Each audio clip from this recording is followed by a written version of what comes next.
بندہ مومن ہمہ وقت جنت کا متلاشی رہتا ہے،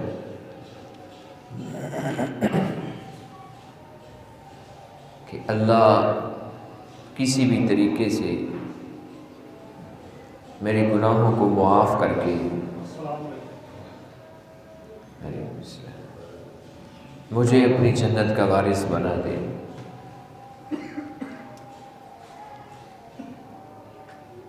یہی ایک مومن کی سوچ اور فکر ہوتی ہے۔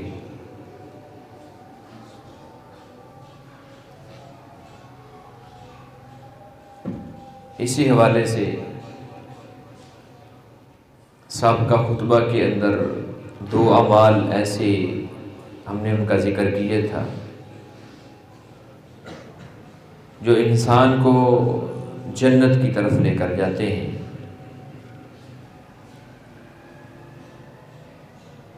اسی عنوان کو آگے بڑھاتے ہوئے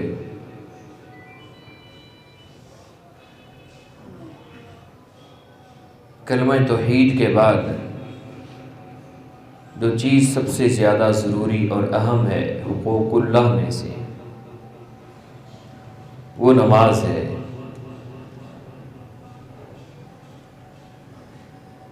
امام ابن القیم رحمہ اللہ کا میں نے ایک قول جو ہے وہ سابقہ خطبہ کے اندر بیان فرمایا تھا۔ انہوں نے بڑے بڑے گناہوں کا ذکر کرنے کے بعد فرمایا تھا کہ ان سب سے بڑا گناہ جو ہے وہ نماز کا چھوڑنا ہے۔ اس لیے جس بندے کی یہ سوچ ہے نا کہ میں یار نماز نہیں پڑھ رہا تو گناہ بھی تو نہیں نہ کر رہا۔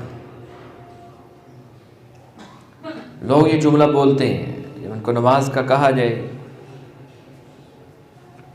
کہتے ہیں یار میں نماز نہیں پڑھ رہا تو گناہ بھی تو نہیں نہ کر رہا۔ ارے بھائی، اس سے بڑا گناہ کیا ہے کہ بندہ نماز ہی نہیں پڑھ رہا ہے؟ حقوق اللہ میں سے سب سے بڑا گناہ کلمہ توحید کے بعد سب سے بڑا گناہ نماز کا چھوڑنا ہے۔ رسول اللہ صلی اللہ علیہ وسلم نے اپنی حدیث کے اندر انسان کہا ہی اس کو ہے جو نمازی ہے، بین العبد و بین الکفر والشرک، بندے اور کافر اور مشرک کے درمیان فرق کرنے والی چیز نماز ہے۔ یعنی بندہ بننے کے لیے اللہ کی بندگی کرنا ضروری ہے۔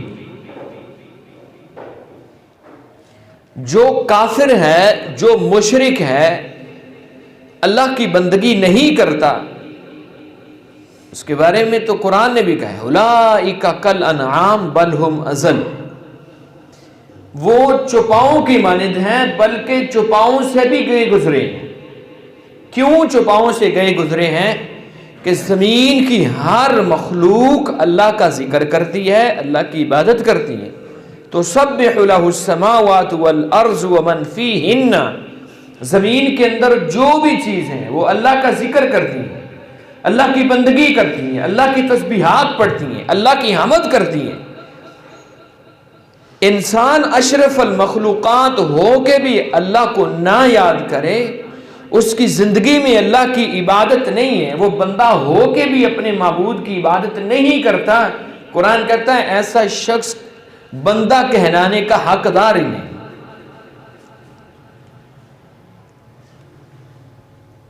بندہ تو کیا، اولئک کالانعام بل ہم اضل، بلکہ چوپاؤں سے بھی کیا گزرا ہے۔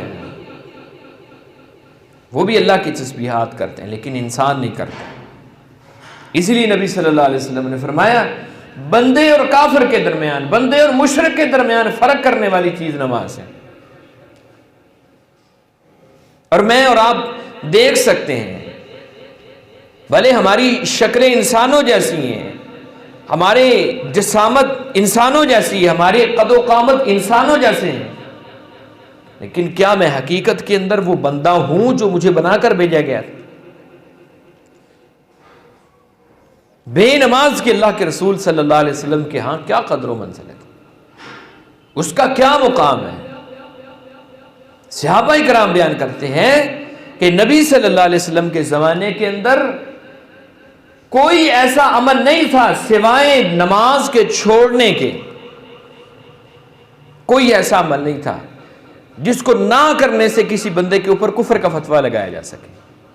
صرف ایک نماز تھی، جو پڑھتا تھا اس کا اسلام، اس کا ایمان مانا جاتا تھا۔ جو نماز نہیں پڑھتا تھا اس کا نماز، اس کا اسلام، اس کا کلمہ قبول ہی نہیں شریعت نے کی ہے۔ اس لیے مقام و مرتبے کو سمجھیں کہ میری زندگی کے اندر سب سے اہم چیز نماز ہے۔ مال کمانا، کھانا پینا، یہ تو بعد کی چیزیں ہیں، یہ تو جانور بھی کرتے ہیں،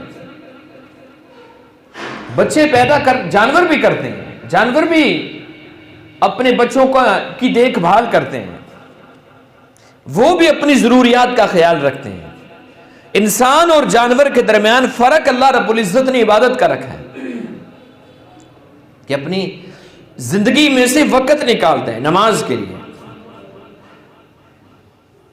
اس لیے میرے بھائیوں، نماز ایسا راستہ ہے جو انسان کو جنت کی طرف لے کر جاتا ہے۔ رسول اللہ صلی اللہ علیہ وسلم فرماتے ہیں قیامت والے دن سب سے اول ما یحاسب بہ العبد یوم القیامہ، بندے کا قیامت والے دن سب سے پہلے جس چیز کا حساب ہوگا الصلاۃ، وہ نماز ہے۔ سب سے پہلی چیز وہ نماز ہے، جس کی نماز درست نکلی اللہ اس کے حساب کو آسان کر دیں گے حدیث کے الفاظ میں، اور جس کی نماز درست نہیں ہے، جس کی نماز درست نہیں ہے، نبی صلی اللہ علیہ وسلم فرماتے ہیں اللہ اس کا حساب مشکل بنا دیں۔ ایک بندہ آیا نبی صلی اللہ علیہ وسلم کے پاس، اللہ کے رسول میرے اوپر کلمے کے بعد کیا چیز فرض ہے؟ آپ نے فرمایا نماز فرض ہے، 5 نمازیں دن کے اندر۔ پوچھنے کا اللہ کے رسول اس کے علاوہ؟ آپ نے فرمایا اگر تو نوافل پڑھے تو تیری مرضی ہے، لیکن فرض 5 ہیں۔ اس نے روزوں کا ذکر کیا، آپ نے رمضان کا نام لیا۔ اس نے کہا اللہ کے رسول اس کے علاوہ؟ آپ نے فرمایا اس کے علاوہ اگر تو کر سکتا ہے نفلی روزے تو رکھ لے، لیکن فرض یہی ہے۔ اللہ کے رسول میرے اوپر کوئی مال میں سے صدقہ؟ آپ نے فرمایا نصاب بتایا آپ نے، زکوٰۃ کا نصاب۔ اس نے کہا اللہ کے رسول اس کے علاوہ؟ آپ نے فرمایا اگر تو زیادہ کر سکتا ہے تو کر لے، لیکن فرض اتنے ہی۔ اس نے حج کا ذکر کیا، آپ نے حج کے بارے میں بتایا۔ ایک حج فرض ہے صاحب استطاعت پر، لیکن اگر کوئی زیادہ کرے تو آپ نے فرمایا تو کر لے، تیرے لیے نفل ہو جائے گا۔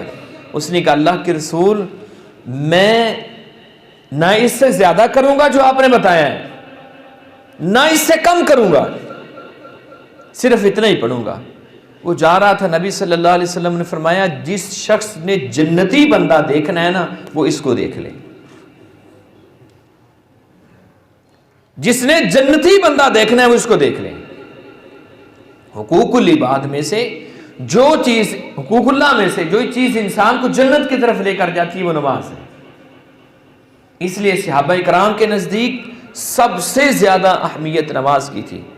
سیدنا عمر بن خطاب رضی اللہ تعالیٰ عنہ جب بھی کوئی گورنر مقرر کرتے تو اس کو یہی کہتے کہ تمہارے امور میں سے میرے نزدیک سب سے زیادہ اہم چیز وہ نماز ہے۔ اللہ کے رسول علیہ الصلوۃ والسلام اس دنیا سے جا رہے ہیں، آپ کے آخری کلمات جو تھے وہ یہی تھے الصلاۃ الصلاۃ وما ملکت ایمانکم، نماز نماز، لوگوں نماز کا خیال رکھنا، نماز کا خیال رکھنا اور اپنے غلاموں کا خیال رکھنا۔ اپنی آخری وصیت نبی صلی اللہ علیہ وسلم کر کے گئے نماز کی۔ اللہ کے رسول علیہ الصلوۃ والسلام سے محبت کا دعویٰ مجھے بھی ہے، ہر امتی کو ہے جو صرف کلمہ پڑھ کے بیٹھا ہوا ہے، رحمت کی امید لگائے بیٹھے ہیں کہ اللہ کی رحمت بڑی وسیع ہے، کرتا کچھ بھی نہیں ہے پھر بھی کہتا ہے اللہ کی رحمت بڑی وسیع ہے۔ ان سے بھی پوچھیں اللہ کے رسول علیہ السلام سے، میں محبت کرتا ہوں۔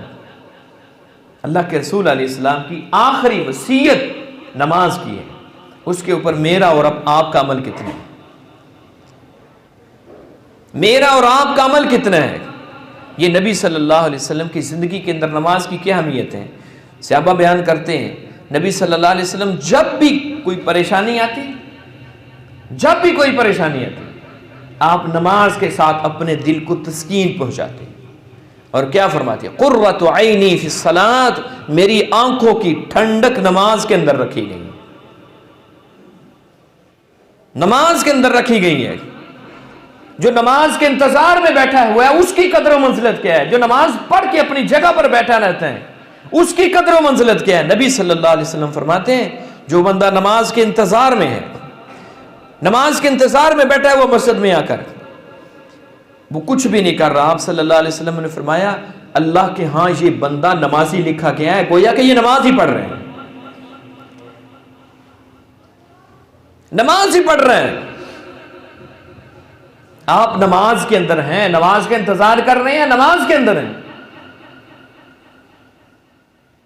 جیسے ہی نماز ادا کر لی ہے نبی صلی اللہ علیہ وسلم فرماتے ہیں اب یہ اپنی جگہ پر بیٹھا ہوا ہے، اس کا وضو نہیں ٹوٹا، اس نے کسی کو کوئی تکلیف نہیں پہنچائی، یہ خاموشی کے ساتھ بیٹھا ہوا ہے، اللہ نے اس کے لیے رحمت کے فرشتوں کو مقرر کر رکھا ہے، فرشتے اس کے لیے دعائیں کر رہے ہیں، اللہم اغفر لہ ورحمہ، یا اللہ اس بندے کے اوپر رحم بھی کر، اس کو بخش بھی لیں۔ اب یہاں تو نمازی ہے نہیں، 98% لوگ نمازی ہے نہیں، اور جو نماز کے لیے آتے ہیں وہ بھی جو 2% آتے ہیں وہ بھی اکثر نمازی ایسے سمجھتے ہیں کہ پتہ نہیں ہم جیل میں قید ہو گئے ہیں، پتہ نہیں ہم جیل میں قید ہو گئے ہیں۔ ہمہ وقت یہی انتظار ہے کہ کب گھڑی کی سوئی کے اوپر سوئی چڑھے اور ہم صف کے اندر کھڑے ہو جائیں، بس امام ہے یا نہیں، یہی انتظار ہے۔ نماز ادا کی نہیں، ہم ایسے بھاگتے ہیں کہ جیسے جیل کے اندر قید ہیں۔ اللہ کے بندو، اتنی قیمتی دعائیں فرشتوں کی وہ چھوڑ کر جانا کہاں ہے؟ ہم نے نمازیوں کو دیکھا، اکثر نمازیوں کو یہاں پہلی صف سے اٹھے، قیمتی دعائیں فرشتوں کی چھوڑ کر پچھلی صف کے اندر جا کر بیٹھ گئے۔ علماء کے سامنے آپ کہتے پھرتے ہیں کہ ہمارے لیے دعائیں کریں مغفرت کی، اپنے والدین کو کہتے ہیں، عزیز و اقارب کو کہتے ہیں، نیک لوگوں کو کہتے ہیں کہ ہماری دعائیں قبول کرو، ادھر فرشتے مفت میں دعائیں دے رہے ہیں، ہم نہیں لیتے۔ ہم نے ایک شخص کو دیکھا تھا، ہم نے ایک شخص کو دیکھا کہ وہ عصر سے لے کر عشاء تک مسجد میں بیٹھے اپنی نماز کے لیے، اپنی نماز والی جگہ پر۔ جب اس سے پوچھا گیا کہ بھائی آپ یہاں سے جاتے نہیں ہیں، ادھر ہی بیٹھے رہتے ہیں، تو انہوں نے کہا کہ مجھے گھر میں کوئی کام نہیں ہے، جب مجھے گھر میں کوئی کام نہیں ہے تو میں مفت میں فرشتوں کی دعائیں بھی نہیں لے سکتا، مفت میں فرشتے دعائیں دے رہے ہیں۔ اور یقین جانیے اللہ کی قسم، فرشتوں کی دعائیں اللہ رب العزت ضرور قبول کرتے ہیں۔ کیوں؟ فرشتہ کوئی کام ایسا کرتا ہی نہیں ہے جو اللہ کی نافرمانی ہو، جو اللہ حکم دیتے ہیں وہی دعا کرتا ہے۔ گویا کہ اللہ رب العزت نے خود مقرر کیا کہ میرے بندے کے لیے دعا کرو، اور جس بندے کے لیے اللہ رب العزت نے فرشتوں کو خود مقرر کیا ہے کہ اس کے لیے دعا کرو، کیسے ہو سکتا ہے کہ فرشتہ اس کے لیے دعا کرے اور وہ اللہ قبول نہ کرے؟ یقین جانیے دنیا جہان سے قیمتی وقت ہے آپ کا وہ جو آپ نے مسجد میں گزارا ہے، اپنی نماز والی جگہ کے اوپر بیٹھ کر گزارا ہے، اس لیے وقت کو ضائع نہ کریں۔ آپ کو گھر میں کوئی کام نہیں، نماز وہاں پر بیٹھے رہیں۔ ہم نے اکثر دیکھا ہے ماحول ایسا عجیب بن چکا ہے کہ پیچھے پوری صف نماز ادا کر رہی ہے، بھائی لیٹ ہو گئے، 1 رکعت 2 رکعت لیٹ ہو گئے ہیں، اور آگے والی پوری صف خالی ہو جاتی ہے، پوری صف خالی ہو جاتی ہے، اور نمازیوں کے آگے سے گزرتے ہیں۔ نمازیوں کے آگے سے کتنا بڑا گناہ! نبی صلی اللہ علیہ وسلم فرماتے ہیں اگر تم پتہ چل جائے نا نمازی کے آگے سے گزرنے کا کتنا گناہ ہے، تو صحابی بیان کرتے ہیں آپ 40 تک ٹھہرے رہیں۔ اب صحابی بیان کرتے ہیں مجھے نہیں یاد کہ نبی صلی اللہ علیہ وسلم نے 40 دن کا ہے، 40 مہینے کا ہے، یہ 40 سال کا ہے. اگر 40 دن بھی کہا ہے نا جو سب سے کم وقت ہے، تو 40 دن کا عرصہ کوئی کم وقت نہیں. پتہ چل جائے کہ اتنا گناہ ہے تو 40 دن تک ٹھہرا رہے، اگر یہ کم وقت بھی ہے تو پیچھے والا بندہ کتنی نماز لمبی کر لے گا؟ 3 منٹ کر لے گا، 5 منٹ کر لے گا، 10 منٹ کر لے گا. 10 منٹ کر لے گا. کیا اتنا وقت ہم مسجد کو نہیں دے سکتے؟ اللہ کے بندو، اس موقع کو غنیمت جانو، اس وقت کو غنیمت جانو جو تمہیں اللہ رب العزت نے دیا ہے. اللہ نے اگر اپنے گھر میں بلایا ہے تو اس کی برکات کو سمیٹیں. تو میرے بھائیو، یہ نماز ہے جس کی قدر و منزلت ہے، جس کی اہمیت ہے اللہ رب العزت کے ہاں. تیسری چیز حقوق العباد میں سے ہے، وہ ہے والدین کے ساتھ حسن سلوک کرنا، والدین کا ادب و احترام، ان کے ساتھ نیکی کرنا. نبی صلی اللہ علیہ وسلم فرماتے ہیں یہ راستہ سیدھا جنت کی طرف جاتا ہے، سیدھا جنت کی طرف. نبی صلی اللہ علیہ وسلم نے فرمایا تھا رضا ربی فی رضا الوالدین، والد کہ باپ کی رضا کے اندر اللہ رب العزت کی رضا ہے. اور آگے کیا فرمایا؟ باپ کی ناراضگی کے اندر رب العالمین کی ناراضگی. اس لیے ایک بہت بڑے محدث گزرے ہیں، حارث عقلی. جب ان کی والدہ کی وفات ہوئی نا تو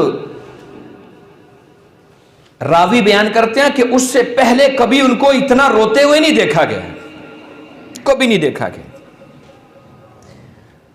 تو سوال کرنے والے نے سوال کیا آپ کیوں اتنا رو رہے ہیں؟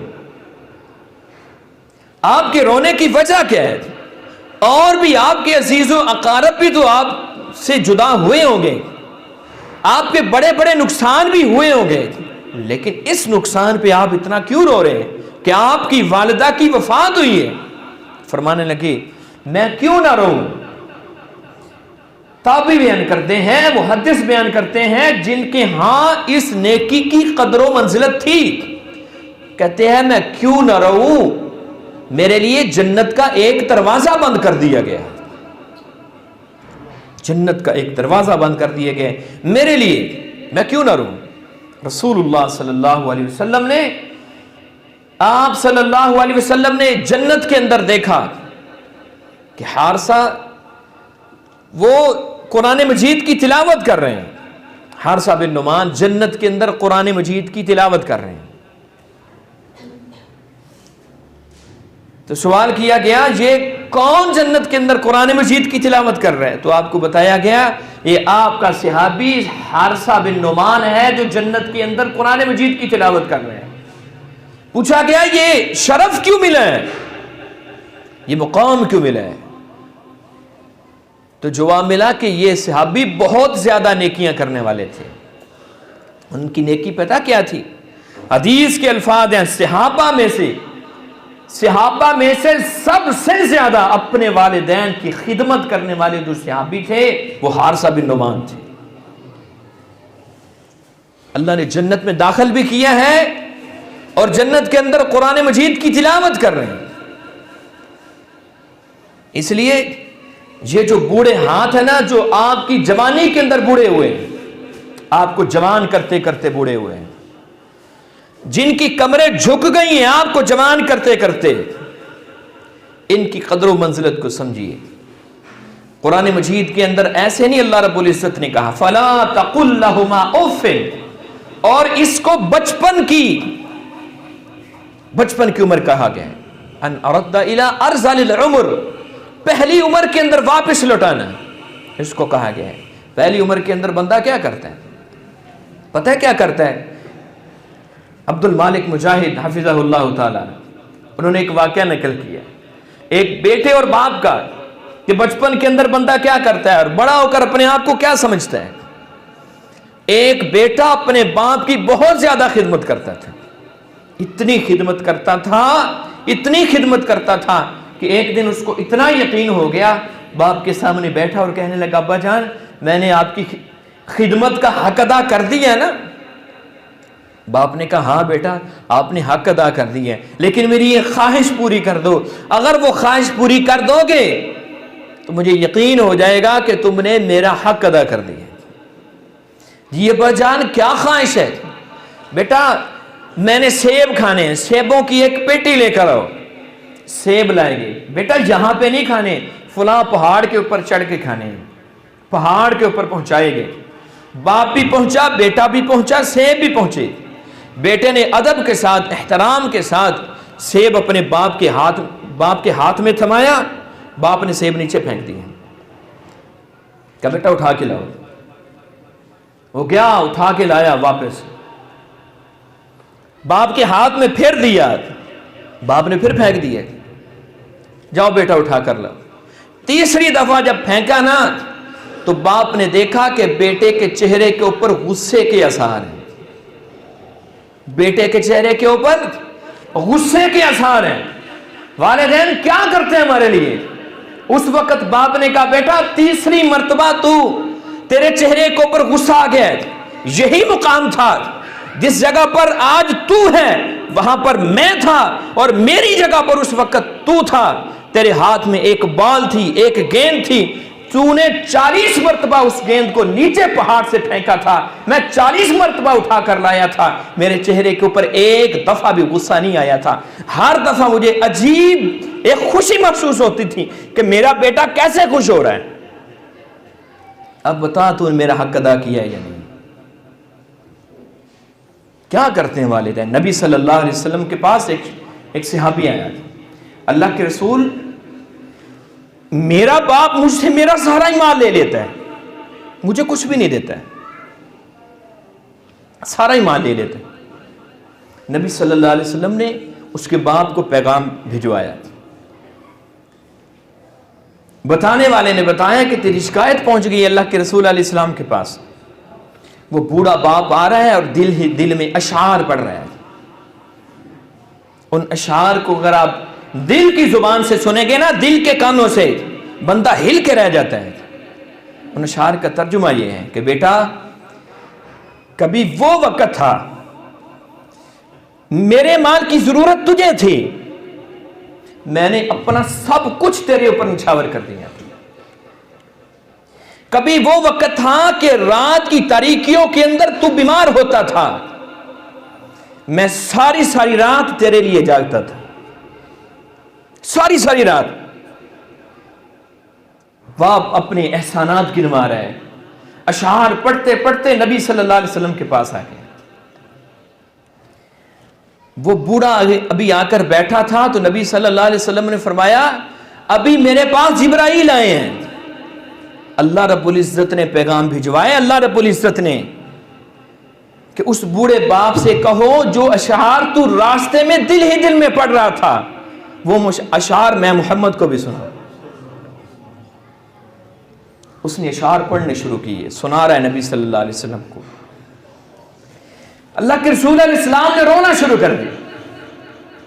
جب اس نے اپنے اشعار مکمل کیے نا، آپ نے اس کے بیٹے کو اس کے گریبان سے پکڑا، گریبان سے پکڑ کر جھنجھوڑ کر کہا نبی صلی اللہ علیہ وسلم نے، فرمایا ہے اللہ کے بندے انت و مالک لابیک، تو اور تیرا سارا مال تیرے باپ کا ہے، تیرا تو کچھ بھی نہیں، تیرے باپ کا ہے، اس لیے آپ کے پاس ہے نا تو ان کو غنیمت جانے۔ تیری کوئی بھی دعا قبول نہیں ہو رہی، کوئی بھی دعا۔ پکڑی اپنے باپ کے قدموں کو، پکڑی اپنی ماں کی، بوڑھی ماں کی قدموں کو، بیٹھ جائیے ان کے قدموں کے اندر، دعا کروائیں، آپ کی دعا قبول ہوتی ہے یا نہیں۔ ہماری جماعت کے بہت بڑے عالم دین ہیں، پروفیسر ہیں، کہتے ہیں مجھے زندگی کے اندر جب بھی پریشانی آئی ہے نا، جب بھی پریشانی، جتنی مرضی بڑی پریشانی ہے، میں اپنے باپ کے پاس جا کر بیٹھ جاتا ہوں، اپنی پریشانی اپنے والد کے سامنے ذکر کرتا ہوں، والد کے سامنے، اور میرا باپ کوئی بہت بڑا دلاسا نہیں دیتا، صرف اتنا کہتا ہے جا پتر اللہ خیر کرے گا۔ کہتے باپ کے اتنے الفاظ میرا سارا بوجھ اتار دیتے ہیں۔ سارا بوجھ اتار دیتے ہیں. باپ کے اتنے الفاظ قرآن مجید کے اندر. سورہ یوسف پڑھیے, سورہ یوسف. ہم نے ماں باپ کے کلمات کو کیا سمجھ رکھا ہے؟ سورہ یوسف پڑھیے. آغاز کے اندر باپ نے منع کیا تھا نا کہ نہیں, کہ اپنے بھائیوں کو نہیں بتانا خواب. یوسف علیہ السلام نے بتا دیا. ایک دفعہ نافرمانی کہاں تک لے کر گئی؟ بھائیوں سے مار کھائی, کنویں کے اندر پھینکا گیا, مصر کی منڈیوں کے اندر بکے, جیل کے اندر پہنچے. کون کون سے دکھ پہنچے؟ اویس قرنی کا نبی صلی اللہ علیہ وسلم نے ذکر کیا تھا رحمہ اللہ تعالی. آپ نے فرمایا ان خیر التابعین, ایک بہترین تابعی ہے, رجل, تابعیوں میں سے بہترین تابعی ہے. فرمایا اس کا نام اویس قرنی ہے. عمر بن خطاب رضی اللہ تعالیٰ عنہ کو فرمایا تھا نبی صلی اللہ علیہ وسلم نے, فرمایا وہ میرا دیدار نہیں کر سکا. صحابیت کا مقام و مرتبہ صحابی کا کوئی تھوڑا ہے. بخاری اٹھا کر دیکھیے, بخاری کے اندر ایک شخص کا واقعہ ہے, وہ صرف صحابیت کا درجہ حاصل کرنے کے لیے رخت سفر باندھا, مدینے کے اندر پہنچا. یہ اللہ رب العزت کا بہت بڑا انعام ہے جس کو یہ درجہ ملا ہے کہ نبی صلی اللہ علیہ وسلم کی رفاقت نصیب ہوئی ہے. وہ یہ درجہ حاصل کرنے کے لیے مدینے کے اندر پہنچا تو اس نے پوچھا اللہ کے رسول کہاں ہیں؟ میں ملاقات کرنا چاہتا ہوں نبی صلی اللہ علیہ وسلم سے. بطالع مانوں نے بتایا کہ اللہ کے نبی صلی اللہ علیہ وسلم کو رخصت ہوئے تو 1 ہفتہ ہو گیا ہے. وہ رونے لگا. آہو بکا اس کی لوگوں نے سنی کہ میں جو مقصد اونچا لے کر آیا تھا وہ نہیں مجھے حاصل ہو سکا. اللہ کے رسول علیہ السلام کی لمحہ بھر کی رفاقت ایمان کی حالت میں, اور پھر ایمان کی حالت میں موت جس شخص کی ہو گئی, اللہ رب العزت نے اس کے اوپر ہمیشہ کے لیے جہنم کو حرام کر دیا. لیکن یہ شخص اویس قرنی, نبی صلی اللہ علیہ وسلم نے فرمایا یہ اپنے والدہ کی خدمت کرنے کی وجہ سے صحابیت کا درجہ نہیں حاصل کر سکا. والدہ کی خدمت کرنے کی وجہ سے اتنا اونچا مقام نہیں مل سکا, لیکن اس کے باوجود اللہ نے مقام کہہ دیا ہے. نبی صلی اللہ علیہ وسلم نے فرمایا عمر اگر وہ اویس قرنی اللہ کے اوپر قسم بھی اٹھا دینا تو اللہ اس کی قسم کو بھی پورا کر دیتے ہیں. والدین کی وفا کی خدمت کرنے کی وجہ سے اللہ اس کی قسم کو بھی پورا کر دیتے ہیں. عمر تیرا اگر اس کے ساتھ ملاقات ہو جائے نا تیری تو اس کے لیے دعائیں ضرور کروانا ہے. عمر بن خطاب رضی اللہ تعالیٰ عنہ کے زمانے کے اندر یمن سے لوگ آئے, ان میں اویس قرنی بھی تھے رحمہ اللہ تعالی.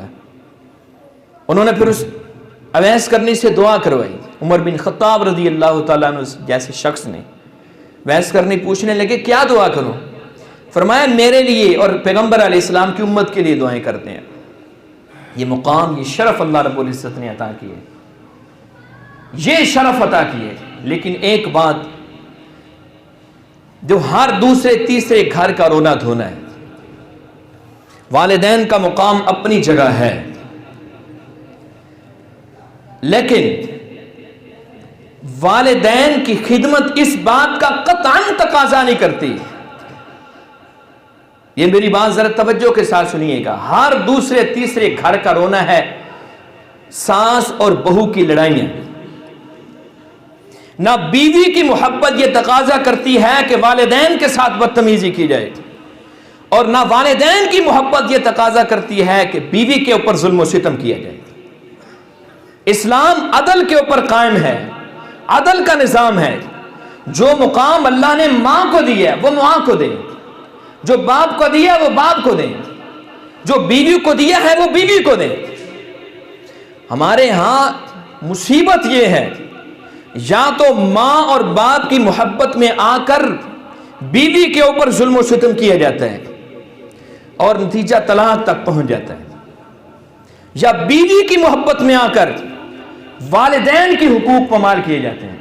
میرے پاس ایک شخص آیا 5-6 مہینے پہلے کی بات ہے, سال ہو گیا ہوگا، مجھے کہنے لگا جی میری والدہ کی یہ روٹین ہے. میری بوڑھی مائیں بھی سن رہی ہیں اس بات کو، بوڑھی مائیں بھی سن رہی ہیں. گھر کے اندر جھگڑے ہو جانا کوئی بڑی بات نہیں ہے، نبی صلی اللہ علیہ وسلم کے گھروں کے اندر ہوئے ہیں. نبی صلی اللہ علیہ وسلم سے بڑھ کر کامل انسان کون ہو سکتا ہے؟ کوئی نہیں ہو سکتا. آپ صلی اللہ علیہ وسلم کے گھر کے اندر بھی جھگڑے ہوئے ہیں، لیکن اس کا مطلب یہ نہیں ہے کہ فتنہ فساد گھروں کے اندر برپا کر دیے جائے. اس کی اصلاح کرنی چاہیے، اس کی اصلاح کرنی چاہیے. وہ مجھے شخص کہنے لگا کہ مجھ سے 3 بڑے بھائی ہیں، 3 بڑے بھائی ہیں. میری والدہ بہو خود بیاہ کے لاتی ہے، شادی کرتی ہے بھائی کی. جیسے ہی چند دن گزرتے ہیں بغیر کسی وجہ کی کہتی ہے اس کو طلاق دے دو، میں نے نہیں اس کو رکھا. مقام ہے والدین کا، لیکن قرآن نے کیا کہا ہے؟ اگر برائی کی دعوت دیں، غلط چیز کی طرف دعوت دیں تو ادب اور احترام کے ساتھ ان کے اس حکم کو ٹھکرایا جا سکتا ہے، ادب اور احترام کے دائرے کے اندر رہ کر. تو میرے بھائیوں، مقام ضرور ہے والدین کا، لیکن اپنے گھروں کے اندر عدل و احترام لازمی رکھیں. عدل اور احترام کا پہلو کبھی نہ چھوڑیے گا، وگرنہ گھر برباد ہو جائیں گے. تو میرے بھائیوں، خلاصہ کلام یہ ہے کہ یہ وہ راستہ ہے جو انسان کو سیدھا جنت کی طرف لے کر جاتا ہے، سیدھا جنت کی طرف لے کر جاتا ہے. میں نے ایک محدث کے بارے میں پڑھا ہے، وہ درس حدیث دے رہے ہوتے تھے اور سامنے لوگوں کی لائنیں لگی ہوتی تھی، ہزاروں کی تعداد میں مجمع، ہزاروں کی تعداد میں مجمع.